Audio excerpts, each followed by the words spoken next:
프랑스 최고의 작가로 불리우는 사람이 있었습니다. 사람들은 이 분의 작품을 읽으며 감동을 했고 존경을 했고 추앙을 했습니다. 그런데 그의 사생활은 참 문란했습니다. 작품을 쓰는 시간 이외에는 타락과 방종과 주벽으로 시간을 보냈습니다. 그런 모습에 가족들도 마음이 다치고 질리게 됐습니다. 그는 술을 취하게 되면 가족들을 향하여 큰 소리를 쳤고 막 외쳐댔습니다. 속으로는 사랑을 했지만 사랑하는 방법을 몰랐기 때문이었습니다. 그런데 1841년 어느 날 이 작가가 가장 사랑했던 딸 레오폰디느가 세느강에서 익사하는 사건이 있었습니다. 급하게 소식을 듣고 병원으로 달려가 싸늘하게 죽은 딸 앞에 그는 오열을 했습니다. 그리고 하얀 천을 덮으며 이렇게 고백했다고 그럽니다. 내 죄악이 내린 하나님의 심판이다. 죽는 것은 레오폰디느가 아니라 천하 죄인인 내가 죽었다. 그리고 그는 새로운 인생을 살게 됩니다. 방탕을 그리고 청산하고 사색과 경건 생활을 하며 거듭나게 됩니다. 그리고 쓴 위대한 성경 다음으로 익히는 멋진 작품이 있습니다. 레 미라제불 썼습니다. 이 사람이 유명한 빅토르 위고입니다. 빅토르 위고는 이런 딸의 희생을 겪고 난 뒤에 이런 얘기를 합니다. 어떤 인간이든지 인간에게는 세 가지 싸움이 있다. 첫째는 자연과의 싸움이요, 환경을 극복하는 싸움이죠. 두 번째는 인간과 인간의 싸움이요, 인간관계의 싸움이고, 마지막은 자기 자신과의 싸움이다. 본문은 이런 거야 라고 제발 선입견을 갖고 말씀을 보지 않기를 바랍니다. 너무나도 잘 아는 말씀이에요. 그러나 선입견을 보고 이건 이거다라고 쉽게 단정하지 마시기를 바랍니다. 자, 오늘 전 이 본문을 가지고 이건 예수님이 공생에 시작하기 전 사탄에게 받았던 세 가지 시험이거든요. 그런데 이건 예수님 받은 시험이 아니에요. 온 인류가, 아니 저와 여러분이 오늘 지금도 받고 있는 사탄의 시험입니다. 말씀의 제목이 그렇잖아요. 누구나 온 인류가 받은 시험 중에 하나인데, 그러면서 전 출애굽기를 읽기 시작했습니다. 출애굽기 읽다 보니까 오늘 본문의 배경과 거의 흡사하게 오버랩되는 말씀이 많이 나와요. 오늘 이 예수님이 광야에서 사탄에게 세 가지 시험 받은 것은 이미 이전에 모세를 통한 이스라엘 백성들이 받았던 사탄의 시험이에요. 하나님은 모세를 통한 이스라엘 백성은 이 시험을 다 극복하게 만들어놨어요. 오늘도 우리가 이 광야를 사는 우리들이 똑같이 예수님처럼 이 시험을 통과해야 된다는 얘기입니다. 특별히 오늘 본문의 1절에 보시면 어디가 시험 받아요? 예수님이 광야에서 시험 받아요. 광야입니다. 광야는 어디 갑니까? 의지할 데가 없고 누구 나를 도와줄 데도 없고 오로지 단독자로 이 모든 시험을 이겨내야 되는 거예요. 그런데 이건 1절에 보시면 성령에 이끌려 광야에 가셨지요. 이 광야의 삶 속에서 우리의 시험을 이길 나를 도와줄 분은 성령 하나님밖에 없어요. 그분이 나를 도와주실 거란 말이에요. 자, 그러면 여러분, 이스라엘 백성들이 홍해를 건넙니다. 이제 이스라엘 430년 애굽의 노예 생활을 청산하고 홍해를 건너갑니다. 그리고 홍해 건넌 다음에 어디로 갑니까? 광야로 들어가지요. 광야에서 이스라엘 백성들이 시험을 겪는 겁니다. 그리고 시험을 통과한 다음에 가나안 땅에 들어가는 거예요. 그게 출애굽의 역사잖아요. 자, 그러면 이스라엘 백성들이 광야로 들어갑니다. 광야로 들어간다는 말은 홍해를 건넜다는 뜻이고, 홍해를 건넜다는 것은 구원받았다는 뜻입니다. 죄에서 애굽의 종된 상황에서 다 구원받았죠. 그래서 고린도전서 4장은 바울은 이걸 홍해 건넌 사건을 세례받았다는 거죠. 예수님이 시험을 당해서 이긴 것처럼 우리도 예수님의 의지에 이겨야 되고 승리해야 될 텐데, 이 시험의 의미가 무엇인가를 좀 생각해 보려고 합니다. 첫 번째로 사탄이 예수님을 시험하러 옵니다. 그런데 첫 번째 시험입니다. 첫 번째 시험은 무엇을 먹을까, 무엇을 마실까 하는 시험이에요. 자, 이스라엘 백성들이 이제 출애굽합니다. 그래서 홍해를 건넙니다. 홍해를 건너자마자 맨 먼저 다 부닥칠 문제가 뭔지 아세요? 먹을 것이 없다는 거예요. 그렇잖아요, 여러분. 이스라엘 백성들이 60만이 나왔어요. 무슨 뭐 군대처럼 뒤에 보급부대가 있는 것도 아니고 그 60만을 누가 먹여 살려요? 무슨 음식을 만들 수도 있는 거 아니고 광야에 살 수 있는 것도 아니고 엄청난 100만 해당되는 인간을 누가 책임집니까? 홍해를 딱 건너고 나서 광야로 오자마자 맨 먼저 부딪히는 문제가 뭡니까? 먹을 것이 없다는 거예요. 먹을 것이 없다. 출애굽기 16장을 보시면 홍해를 건너는 이스라엘 백성이 신광야로 들어갑니다. 하나님, 이 백성이 먹을 것이 없습니다. 그때 하나님 어떻게 하시죠? 하나님이 하늘에서 만나를 내려주세요. 메추라기를 내려주세요. 출애굽기 16장 35절에 보시면 아침에는 만나를 주시고 저녁에는 메추라기를 주세요. 하루만 주셨나요? 40년 내내 똑같이 하루도 안 빠지고 주일 안식일만 빠지고 계속해서 먹을 걸 주세요. 자, 똑같은 시험을 합니다. 이스라엘 예수님이 지금 광야로 갔어요. 40일을 줄였어요. 이스라엘 백성이 몇 년 광야 생활했죠? 40년이죠. 40일을 줄였어요. 예수님 눈엔 지금 보이는 게 다 돌이든 뭐든 다 먹은 음식을 보일 거예요. 사탄이 딱 등장합니다. 예수야, 너 능력 있잖아. 이 돌들로 떡 만들어 먹어. 쉬운 일이죠. 예수의 능력 없는 게 아니잖아요. 능력 있으신 분이잖아요.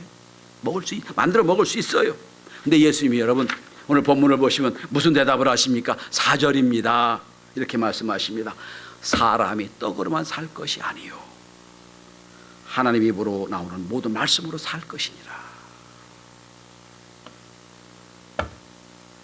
너는 지금 육신에 먹을 것만 얘기하는데 나는 그게 아니야. 영원히 살 것을, 생명을 말씀한다. 그래서 어떻게 하십니까 여러분? 요한복음에 보시면 예수님이 오병이어 기적을 일으켜 주시죠. 그죠? 그렇게 이 말씀하십니다. 너희들은 광야에서 만나를 먹고도 다 죽었지만 내가 주는 떡은 영원히 살게 하리라 그랬어요. 영원히 살게 하는 떡, 생명을 주신다는 거예요.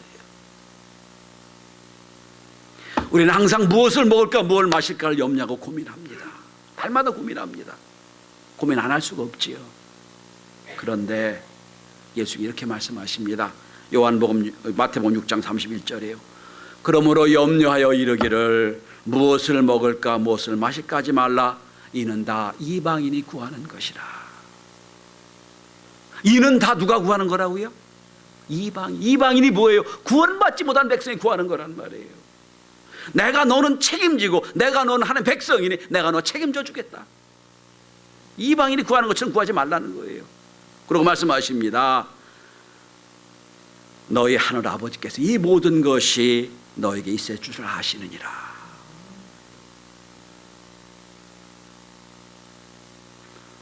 이방인처럼 무엇을 먹을까 무엇을 구하지 말고 하나님 앞에 간구하라는 거예요. 걱정과 고민하지 말고 하나님, 그럼 하나님이 우리 자녀된 우리들에게 있어야 할 거 다 아신다는 말씀이세요. 이 부분을 이어령 교수가, 문화부 장관을 했던 이어령 교수가 빵만으로 살 수 없다는 책에서 이걸 이렇게 분석을 합니다. 사람은 빵만으로 살 수 없다. 그리고 뒤에 이렇게 얘기합니다. 빵만으로 살 수 없고 말씀이 있어야 산다. 이렇게 표현합니다. 제목이 그거예요. 빵만으로 살 수 없다. 이어령 교수는 거기 책에서 이렇게 말합니다. 사막처럼 척박한 환경에서의 굶주림과 갈증이 정신적으로 승화된 종교가 기독교다. 성경은 일관해서 가장 굶주린 단계는 배고픔을 가르쳐주고 거기서 또 나아가 다른 배고픔과 갈증을 가르쳐주고 거기서 더 나아가 마지막엔 영혼의 배고픔과 갈증을 가르쳐준다. 영혼의 갈증과 배고픔, 거기서 우리 하나님을 찾을 수가 있다. 많은 사람이 그렇게 말했답니다. 아이고 당신 가서 석학이 왜 교회 나가냐고, 왜 당신 석학이 하는 성경 읽으면 되는 거지. 그는 그렇게 대답했다고 그래요. 내가 지식에 대한 갈증과 지식에 대한 배고픔은 백과사전을 보면 알았고 많은 사람의 경험을 보면 내가 알았지만 내 영적인 굶주림은 어디서 해결하냐? 영적인 굶주림 때문에 누가 채워줄 수 없기에 나가 교회 나간다 그랬다.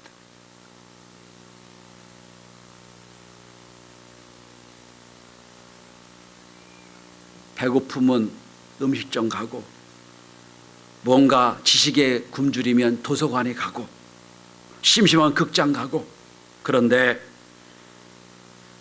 먹어도 보아도 내 영혼이 굶주리면 어디로 가냐? 난 그래서 교회 갈 수밖에 없다 그렇게 했다는 거예요.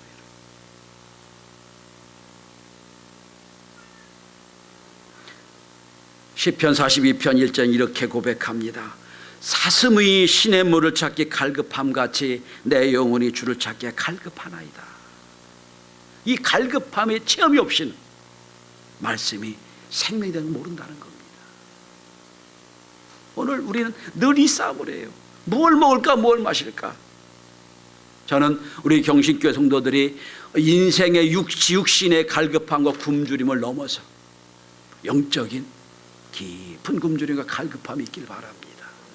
그때에 오늘 예수님 말씀처럼 하나님 입에서 나오는 말씀이 나를 살리는 말씀을 깨닫는 놀라운 역사가 있게 되길 바랍니다. 오늘 사탄은 두 번째 시험을 해옵니다. 두 번째 시험은 하나님의 능력을 증명하라는 시험이에요. 자, 광야를 이스라엘 백성들이 지나갑니다. 먹는 거 해결됐어요. 만나와 메추라기를 날마다 주셨습니다. 풍요롭게 살았어요. 근데 만나와 메추라기를 먹고 다음에 문제가 있어요. 무슨 문제입니까? 먹는 물의 문제예요. 광야니까 먹는 물이 없잖아요. 먹는 문제가 딱 걸립니다. 출애굽기 17장을 넘어가 보면 르비딤 곳에 딱 이릅니다. 하나님의 인도하심을 따라 르비딤에 장막을 쳤어요. 장막을 쳤는데도 불구하고 물이 없어요. 이스라엘 백성이 원망합니다. 왜 우리를 여기서 굶어 죽게 하고 왜 여기서 목마르 죽게 하느냐? 물이 없다고 얘기합니다. 근데 있는 물도 보니까 써서 먹을 수 없는 물이에요. 모세가 하나님께 기도합니다. 하나님이여 이렇게 말씀하세요. 모세야, 홍해를 갈랐던 지팡이를 들고 백성들을 모아놓고 장로들을 다 데리고 반석 위에 서라. 여러분 그림을 좀 그려보시기 바랍니다. 지팡이를 들었어요. 이 지팡이 뭡니까? 얼마 전에 홍해를 갈랐던 지팡이. 야, 이 능력이 지팡이 보였죠. 이제 가지고 백성들 다 모아놓고 백성들 앞으로 장로를 다 끌고 갑니다. 보란 듯이 끌고 갑니다. 그리고 반석 위에 서요. 모세야, 이 반석을 네가 쳐라. 반석에 물이 나올 거다. 여러분 물을 갈랐던 지팡이가 이제 물을 나오게 하는 지팡이가 됩니다. 물을 내게 됐어요. 그런데 여기서 중요한 대목이 하나 나옵니다. 여러분 우리는 공부하는 교회니까 성경을 한번 대배지만 찾아보고 얘기하십시다. 여러분 출애굽기 17장을 먼저 보시기 바랍니다. 출애굽기 17장 2절입니다. 2절 물이 없다고 불평하고 원망하는 이스라엘 백성들 앞에 모세가 묘한 말을 합니다. 출애굽기 17장 2절이에요. 108페이지입니다. 제가 읽어봅니다. 백성이 모세와 다투어 이르되 우리에게 물을 주어 마시게 하라. 모세가 그들에게 이르되 너희가 어찌하여 나와 다투느냐? 너희가 어찌하여 여호와를 시험하느냐?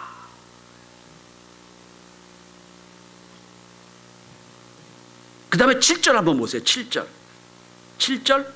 자, 이제 물을 내게 한 다음에 성경은 이렇게 말합니다. 그들이 여호와를 시험하여 이르기를 여호와께서 우리 중에 계신가 안 계신가 하였더미더라. 물 문제가 아니라 하나님이 안 계신다고 생각했다는 거예요. 우리와 함께 계시지 않는다. 이게 시험이에요. 하나님이 계시지 않는다 우리에게. 더 놀라운 건 한 번 더 보십시다. 민수기를 한번 배우십시오. 민수기 20장입니다. 똑같은 사건을 민수기 어떻게 이해하는지 보십시다. 229쪽이에요. 구약성경 민수기 20장 넘어가 보세요. 20장 12절 우리 다 함께 같이 읽어봅시다. 자, 시작. 여호와께서 모세와 아론에게 이르시되 너희가 나를 믿지 아니하고 이스라엘 자손의 목전에서 내 거룩함을 나타내지 아니한 고로 너희는 이 회중을 내가 그들에게 준 땅으로 인도해 드리지 못하리라 하시니라. 한 걸음 더 나가요. 하나님이 없는 게 아니라 거룩함을 드러내지 못했다. 이 사건 때문에 모세는 가나안 땅에 못 들어가요. 단지 물 없는 사건인데, 단지 물 없다고 원망한 사건인데 모세는 얘기합니다. 하나님을 시험하지 말아라. 하나님 우리 가운데 계신다. 자,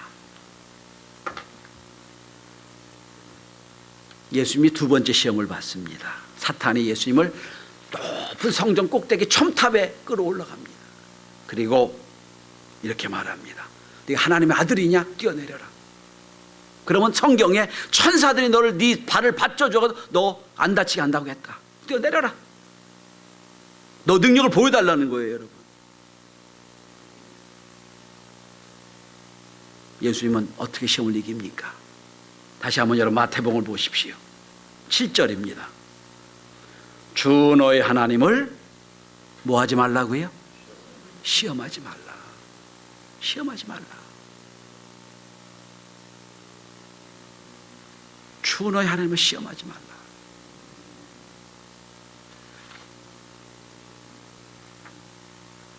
성도 여러분, 우리는 하나님을 믿는다고 입으로 고백해요. 고백하면서 합니다. 그런데 내 시간에, 내 방법에, 내 상황에 하나님의 응답이 없으면 하나님이 안 계신 것처럼 생각할 때가 많아요. 믿음으로 고백한다면 내 기대대로 역사가 안 일어날 때는 하나님 엉검처럼 생각이 들어요. 이게 뭐예요? 하나님 시험하는 거예요. 여러분, 하나님은 시험의 대상이 아니라 믿음의 대상입니다. 우리는 이 싸움을 늘 하는 거예요. 그러니까 여러분, 우리의 앞에 있는 문제와 여러 가지 어려움이 해결되지 않는다고 하나님 안 계신 거 아니에요. 하나님 다 알고 계세요. 자, 당신이 마사에서 무리바에서 물이 없다고 하나님을 시험한 것처럼 하나님을 시험하지 말아라. 하나님의 방법으로. 하나님은 물을 갈랐던 지팡이로 물을 내시게 한 하나님. 반석에 물이 없는 것처럼 보이는 그 반석에 물을 내게 하신 하나님. 그 하나님을 믿으란 뜻입니다. 오늘 우리 시대에 얼마나 많은 갈등과 문제가 우리 앞에 있는지 몰라요. 내 방법대로 안 된다. 하나님 안 계신가요? 아니에요. 하나님 지금도 계십니다. 오늘 세 번째 예수님의 시험을 당합니다. 세 번째 시험은 뭡니까? 누구를 섬길까 하는 시험이에요. 첫 번째 시험이 무엇을 먹을까 무엇을 마실까 하는 시험이에요. 두 번째 시험은 하나님의 능력에 대한 시험, 하나님이 계신가 안 계신가의 시험이에요. 세 번째 시험입니다. 누구를 섬길 것인가의 시험이에요. 자, 이스라엘 백성들이 이제 먹을 것 해결됐죠. 만남의 추억이 해결됐죠. 먹는 물 해결됐죠. 그 다음에 쭉 이제 광야로 갑니다. 날마다 불기둥 구름 인도해 주셨어요. 얼마나 은혜롭게 살아갑니까? 그런데 이제 한참 가서 시내산에 이르렀어요. 하나님 모세를 불러내시며 모세야 모세야 시내산 올라와라. 내가 너희들이 가나안 땅에 가서 살 법전을 주겠다. 규칙을 주겠다. 그래서 모세를 40일 동안 시내산을 불러 올리세요. 40일 동안 모세는 하나님과 함께하며 돌판 2개에다가 십계명을 다 써 내려옵니다. 그런데 40년 동안, 이 40일 동안 모세가 없는 동안 이스라엘 난리가 났어요. 하나님, 우리를 지도할 모세가 없다고, 하나님 인도하심이 없다고 난리가 났어요. 오랫동안 모세가 없는 40일이 하나님이 없는 것처럼 생각이 든 거예요. 그래서 모세의 형 아론을 막 들들 볶습니다. 제사장님께 들들 볶아가지고 우리에게 하나님 만들어달라, 하나님 만들어달라고 그럽니다. 어떡합니까? 아론이 이스라엘 백성을 모아놓고 금을 다 내놓으라고 그러죠. 금을 가져가 금송아지를 만들어 놓습니다. 여러분, 금송아지가 우상 만든 거 아니에요. 하나님 만들어 놓은 거예요. 지금 우상 만들려고 금송아지 만든 게 아니라 하나님을 대신해서 만들어 놓은 거예요. 눈에 보이는 하나님, 금송아지 만들어 놨어요. 그리고 정배하기 시작합니다.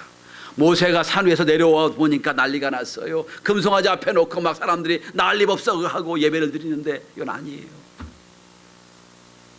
보는 순간 하나님 받은 법궤를 그냥 하나님 그 십계명을 다 던져버립니다. 너무너무 화나니까 십계명을 갈아가지고 백성 마시게 합니다. 두 번째 올라가 십계명 또 받아오지.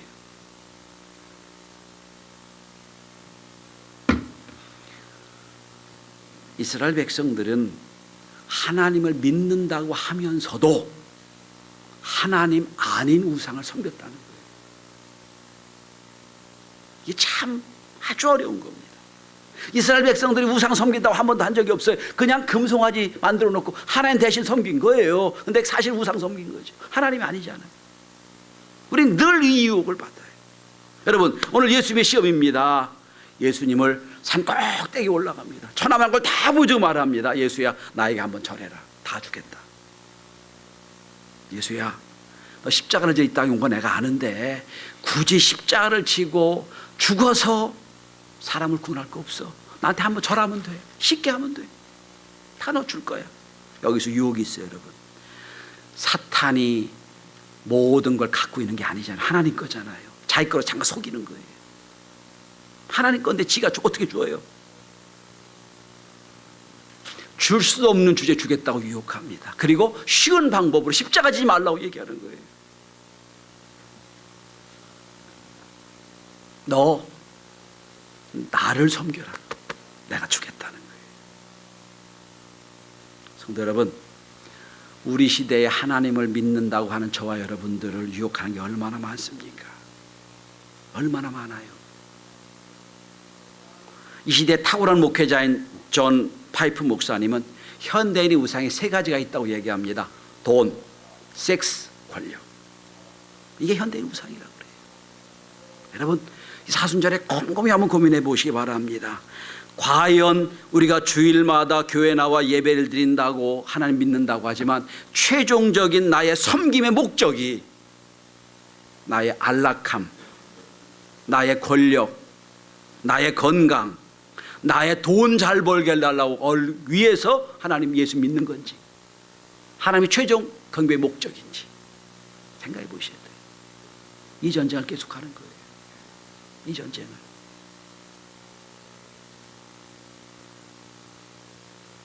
돈을 잘 벌게 해주세요. 출세하게 해주세요. 잘 되게 해주세요. 이 목적을 위해 예수가 지금 수단으로 사용되고 있는지, 아니면 예수님이 우리 최종 경배의 목적인지. 사탄은 그걸 요용하는 겁니다. 나에게 절해. 내가 다 줄게. 누굴 경배하라고요? 사탄을 경배하라는 거예요.